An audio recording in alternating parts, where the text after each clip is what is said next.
Forward to victory for faith and glory!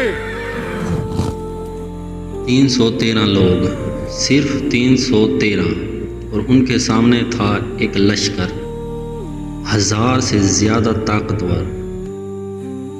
دنیا کے قانون کے مطابق یہ جنگ ہار جانے والی تھی، لیکن جب مدد آسمان سے آتی ہے، طاقت کا معیار بدل جاتا ہے۔ یہی کہانی ہے غزوہ بدر کی، اسلام کی پہلی جنگ جہاں ایمان نے طاقت کو مات دی۔ سال تھا 2 ہجری کا، مدینہ میں مسلمان بھی نئے آئے تھے۔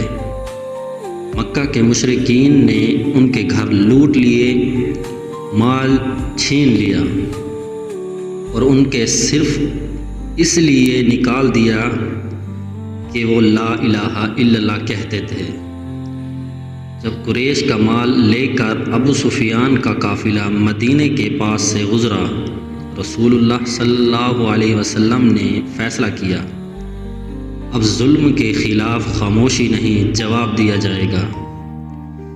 مدینہ سے صرف 313 مسلمان نکلے، ان کے پاس صرف 2 گھوڑے اور 70 اونٹ تھے۔ کوئی سٹیل آرمر نہیں، نہ ہیوی ویپن، لیکن ہر دل میں اللہ پر یقین تھا۔ رسول اللہ صلی اللہ علیہ وسلم نے لشکر کی صفیں بنائیں اور کہا، جو آج صبر کرے گا اس کے لیے جنت ہے۔ دوسری طرف ابو جہل نے ایک بڑی فوج تیار کی، 1000 لشکری، 100 گھوڑے، 600 آرمر ویپن۔ ان کا خیال تھا کہ مدینہ کے یہ غریب مسلمان کچھ نہیں کر سکتے، لیکن انہیں معلوم نہیں تھا جب ایمان کا لشکر اٹھتا ہے تو زمین سے آسمان دونوں بدل جاتے ہیں۔ جب جنگ سے پہلے دونوں فوجیں سامنے آئیں، نبی کریم صلی اللہ علیہ وسلم نے ہاتھ اٹھائے اور رونے لگے اور اللہ سے فریاد کرنے لگے، یا اللہ، اگر آج یہ چھوٹی جماعت ہلاک ہو جاتی ہے تو پھر زمین پر تیرا نام لینے والا کوئی نہیں بچے گا۔ اور اسی وقت اللہ تعالیٰ نے مدد کا وعدہ فرمایا، میں تمہیں 1000 فرشتوں سے مدد دوں گا جو ایک کے بعد ایک آئیں گے۔ جنگ کا آغاز ہوا۔ قریش کی طرف سے عتبہ، شیبہ اور ولید نکلے۔ مسلمانوں کی طرف سے حضرت حمزہ رضی اللہ تعالی عنہ، حضرت علی رضی اللہ تعالی عنہ اور عبہ بن حارث رضی اللہ تعالی عنہ مقابلے میں نکلے۔ ٹینگوں کی چھاؤں گونج رہی تھی اور کچھ ہی لمحے میں قریش کے مضبوط سپاہی گر گئے۔ یہ سگنل تھا، جنگ اب شروع ہو چکی ہے۔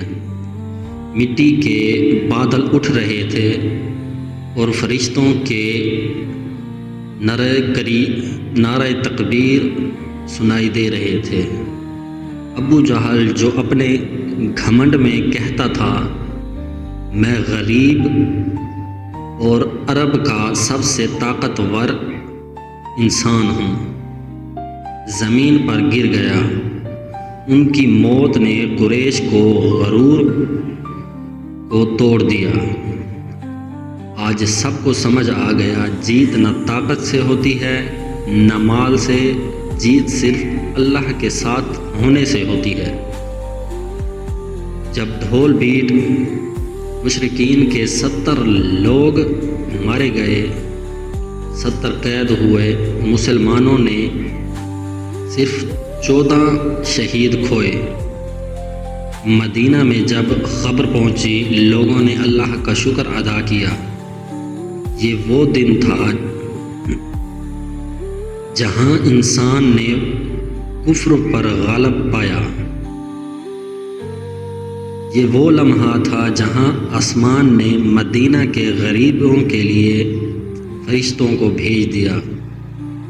غزوہ بدر نے ہمیشہ کے لیے پیغام دیا، جیت ہتھیاروں سے نہیں بلکہ نیت، صبر اور اللہ پر یقین سے ہوتی ہے۔ آج بھی اگر امت وہی یقین پہ لے تو دنیا کی کوئی طاقت انہیں ہرا نہیں سکتی۔ یہ صرف ایک جنگ نہیں تھی، یہ تھا ایمان کا امتحان، اور اس امتحان میں جیتنے والے تھے 313 مسلمان، جن کے نام آج تک روشن ہیں۔ اگر آپ کو یہ واقعہ پسند آیا تو ویڈیو کو لائک کریں، چینل کو سبسکرائب کریں۔